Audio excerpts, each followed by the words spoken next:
But then he maintained. Let's talk PECOTA, shall we? Because there's a lot of unhappy Yankee fans the way they feel that this offseason has gone, that the Yankees didn't do enough. Well, PECOTA is a projection system from Baseball Prospectus. And it's startling. Don and I have spoken about this a lot. It's startling how accurate they are most of the time. They get it wrong. They do get it wrong. But they're so accurate, it's kind of scary. So they take the moves you made, they take the team that you're going to run out there, and they project how many wins they think you're going to have. Now, remember, the Yankees won 82 games last year. Not a good year. PECOTA has projected, and PECOTA is connected with Baseball Reference. Baseball Prospectus, I'm sorry. They have the Yankees winning 94.4 games. Makes sense. But does it? Because the second team in the AL East, they have the Toronto Blue Jays at 88.2. Then they have the Orioles at 86.6. So tell me, a team that won 101 games last year has gotten Corbin Burns. They replaced the injured Bautista with Craig Kimbrell, who might go to the Hall of Fame one day. How, Don, explain to me how they lost 15 wins without doing anything wrong. Well, that I can't. I could explain the Yankees being 12 wins better because they went out and got Juan Soto, and you figure Judge stays healthy. They can easily win 12 more games than they did last year. True. I mean, Michael, they probably win 94 if Judge doesn't get hurt. Or maybe 90. So if the Yankees stay healthy last year, they're at least a 90-win team. Now you add Juan Soto. He's got to help for another 4. And I think that they're in pretty good shape from there. Now, I can't explain why the Orioles would take a step back. Does PECOTA factor in having a target on their back where they're not going to surprise anybody? Last year. Yeah, so I don't know how it works as far as it just strictly by the numbers, or do they factor in that now they're not going to surprise anybody? I would think analytics don't look at it that way. But that's the way I would look and say, okay, now you're the target. That now everybody is not, now you're not the little engine that could. Now you are going to be looked upon as the favorite, and that's a major cross to bear. I saw it happen with the Devils in the NHL. Everybody's got to win in the Stanley Cup. Everybody's got to take a next step. They might need to make the playoffs this year because it's a young team that just couldn't live up to the expectations, and things started to fall apart. They didn't catch breaks, and now they may not make the playoffs. Maybe that can happen to Baltimore. We've seen teams take a huge step forward only to take a step back to eventually take 2 steps forward. But I don't know if analytics look at it that way, because you can't tell me by the numbers that they're a team that's going to take a step back. I don't think they will. Even, Aaron Boone over the weekend, when he was told the Orioles got Corbin Burns, he said, well, that's going to be a problem. I mean, the Yankees know that the Orioles are really, really good. So the Yankees at 94.4, and the only team in the American League that are projected to win more games than the Yankees is the Astros at 95 even. So it's a virtual tie. They have the world champion Rangers dropping to 86 wins. Toronto at 88 wins. They have Minnesota winning the Central at 88 wins. Cleveland's next at 83.4. What do you think they have the Mets winning, Don? I don't know if you saw that. I haven't seen it. I would say 82, 80. I'll go 81. They have the Mets at 83.6, finishing third in the East. Okay. The only teams that they have winning 100 or more games, the Atlanta Braves at 100.7, and the LA Dodgers at 101.1, which is a good station, too. St. Louis wins the Central at 85.5. Everybody else in the Central, according to PECOTA, will be under 500. Philadelphia is second at 84.3. They only have the Phillies less than a win more than the Mets. The Miami Marlins, 80.3. Washington at 57.9. But all the Yankee fans that complain they didn't do enough, what did you want them to do? They were in on Yamamoto. Is it their fault they didn't get him? Is it? I'm asking. Should they have gone? No, I don't think they could have gone deeper into the pocket. No, all right. I think he was dead set on going to LA. Okay, Ohtani. They never. He wasn't going to the East Coast. He didn't go the first time. All right. Well, Bellinger's still out there. If you want to go there, they went out and traded for Juan Soto. I mean, and they made an offer for Blake Snell of $30 million a year. He turned it down. Right. So I really like the Yankee fans so sensitive about like buying a championship, but that's what you're asking them to go do. Like, they made a shrewd move to get Soto. It's a risk because he might be gone at the end of the year. But you still went out and you did it. You used some of the prospects to be able to get him.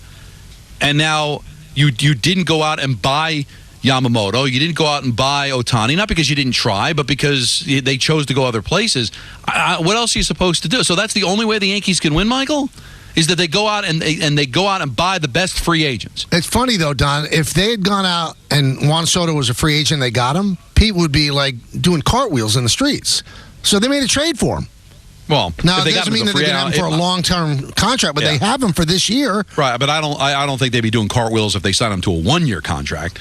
Well, why so not? In essence, that's what they did because you don't know if you're going to be able to keep him. But you still added him to the 2024 season, so you're trying to win in 2024. Especially as a Met fan, where the Mets, did a lot of ancillary things. They didn't make a big splash. That the Yankees did nothing except go out and trade for one of the best players in baseball. It's what do you want? Like, the two guys they didn't get, two biggest free agents, just didn't want to come here. And I know the Yankees are sitting on a boatload of cash, but I never think it's a good policy to overpay to convince somebody to come here when they don't want to come here. So they were in on it, didn't come through. I don't know if Bellinger would be a good signing, Michael, for the money you have to pay. Would Snell have been good money? What, you got to give him $40 million a year? He wants two. He wants over $30 million a year for 7 years. He wants over $210 million. So I think that's good business to say no to that. Yeah, and he hasn't gotten it from anybody else. Right. So I would really like to ask Yankee fans, what do you want?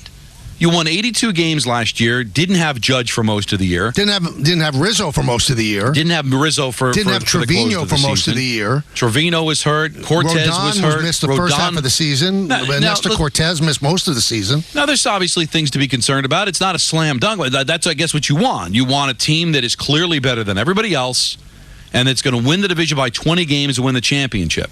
All right, everybody wants that. But sometimes that doesn't work out. Everybody thought the Mets were that team. Right, and these super teams and spending a boatload of money. It just they went out and traded for one of the best players in baseball, and they're going to have guys coming back. You hope to have a full year of Rizzo, hope to have a full year of Judge. You get some starting pitching back, and hey, listen, it's going to be competitive. I'm sorry, it's not like it was a few years ago, Michael, where it was a fait accompli. They're going to win the division. It's a good division, but I still. Obviously analytically they're looked upon as the best team in the division. We'll see if that turns out to be. But we live in a world now where there's a lot of teams that can compete with the Yankees financially. And now it comes down to the actual, brains of the operation to make it work. The way sports are supposed to be, by the way. Like, I love the whole idea, well, let's go out and buy all the best players. Well, doesn't that kind of take the fun out of sports? Shouldn't it be, if I've got the best manager, if I've got the best general manager, I make the best moves, I'm going to win. Not, well, I have more money than everybody else, so I should spend the most money than everybody else, and I should automatically win the championship. Well, you don't think it would be fun for the Dodgers if they win a championship and they spent over $1 billion this year? Well, you just made a great point, too. Then Natty doesn't even guarantee you anything. You can go out there and spend all the money in the world like the Dodgers do basically every single year and have won COVID championship since 1988. And I'm sorry, Dodger fans, it doesn't age well when you had 60 games in a regular season. We're not taking the championship away, but to call it a COVID championship is being kind. You won the championship, but it's not going to be measured up to the other championships that have been won. And that's the only one that you have. So it doesn't guarantee anything, but you still have a very good team that should be better. Now, PECOTA's not always right. Last year, they projected the Mets with 96 wins. That didn't turn out. They projected the Yankees with 98. And that didn't turn out. And the Orioles were projected at 74 and 88. They won 101 games. So infallible? Absolutely not infallible. But that's the way the numbers crunch. Yeah. They think the Yankees will have the second most wins in the American League and the most in the American League East. Yeah. And that's fair, and maybe it doesn't work out because you can't, you factor in injuries and ineffectiveness and things that you just can't, that the numbers can't quantify. But you're coming off an 82 and 80 season, which is considered horrible, but still finished above 500. And it's not like there weren't reasons why. I think there's some holes in this team, Michael, that needed to get filled out because it wasn't just injuries. They were very average for a long period of time from the middle of last year to the middle of this year. That it didn't have all to do with injuries. But if you give me a healthy Judge, you give me a healthy Rizzo, Rodon plays to the back of his baseball card. Cortez comes back and he's healthy. Juan Soto has a monster year in his walk year. Tell me how the Yankees aren't markedly better than they were last year. I mean, all those things are possible, but those are a lot of ifs that you hope go right. Yep, absolutely. But over the last few years, have not. Let's go to Nico in Pennsylvania. Nico, talk to us. How's it going? So Blake Snell has zero free agency market right now. Yep. And it's obvious that he's not getting the $270 million that he wants. And the Yankees have the only known contract offer on the table, and pitchers and catchers report in like a week or so. I don't think it's on the table Blake anymore, Snell Nico. going to have to settle? I don't think it's on the table. It's not on the table No, anymore. once he turned it down, they moved on to Stroman, so they're not willing to spend $30 million a year on him now. So where do you think Blake Snell is going to end up? You know what, Nico? It's a great question.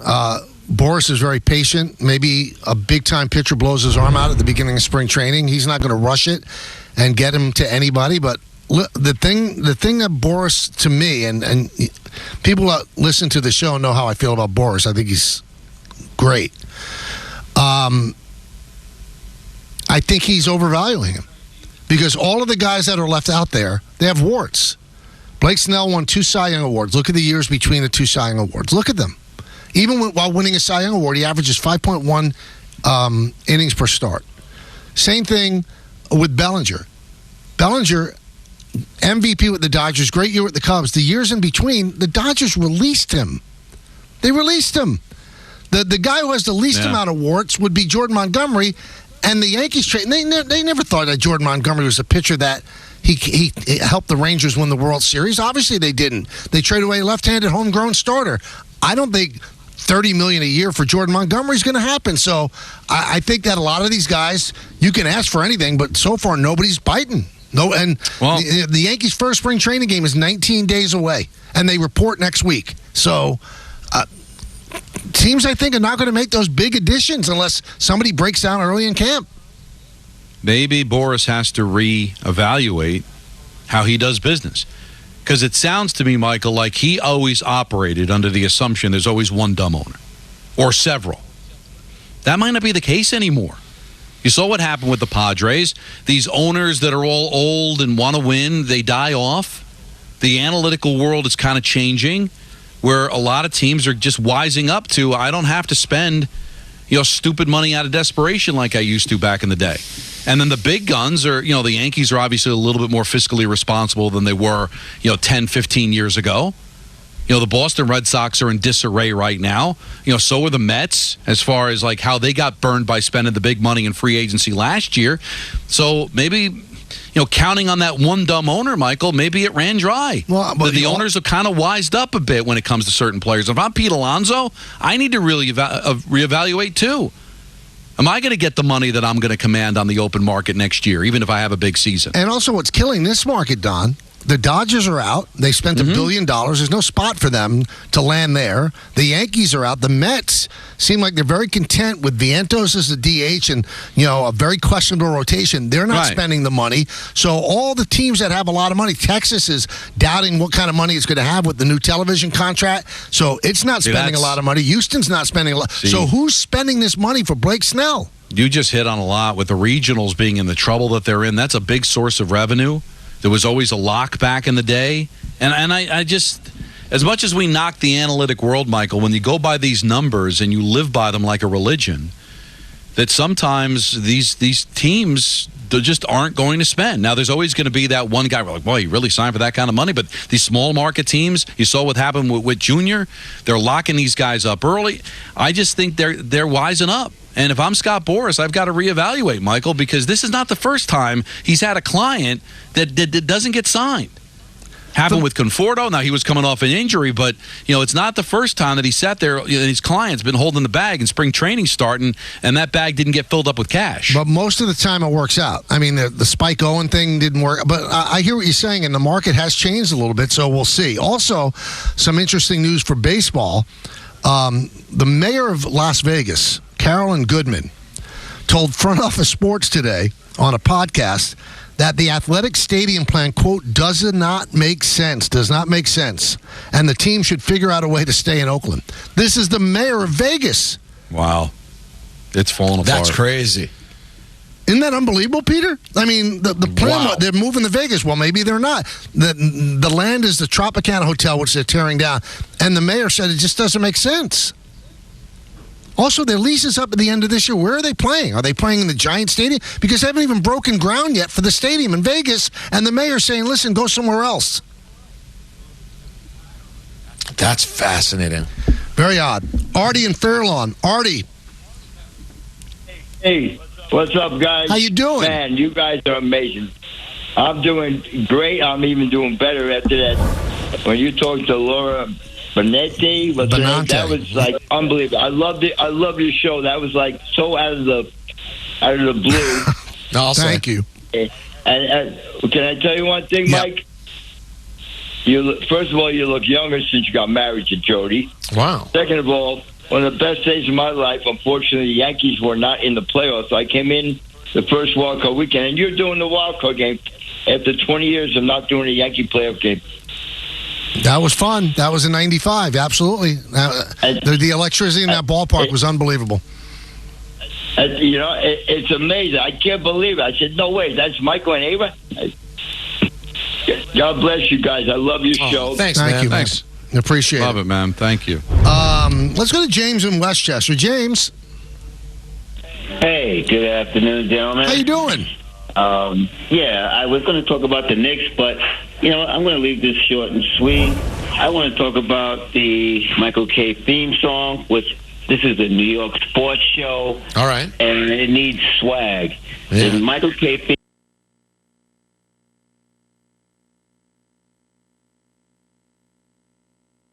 You filled my quota. It's unbelievable. I mean, Sure. they have an actual line from Neanderthalville. Yeah, that's nice. That's nice that people out there that could listen to this I was show. excited. I was excited to rip the song, and then he just ruined. Yeah. But I'm guessing it got dumped, so no one knows what we're talking about. Well, I think they saw it on television. No, they're on delay now, too. Oh, I'm told. good. Oh, welcome to the 21st So no one century. heard it. No one heard it. So we can just all No, but keep it was going. a Neanderthal comment. We'll just leave it at that. Hey, we have Mr. Why am I blanking? Oh, no. Justin Pugh? Is this the end? we have is Justin Don, Pugh. is it happening? We have Justin Pugh next. It's Yeah. 4:30. There Yeah. we go. So let's look forward to that. Looking for a super offer for.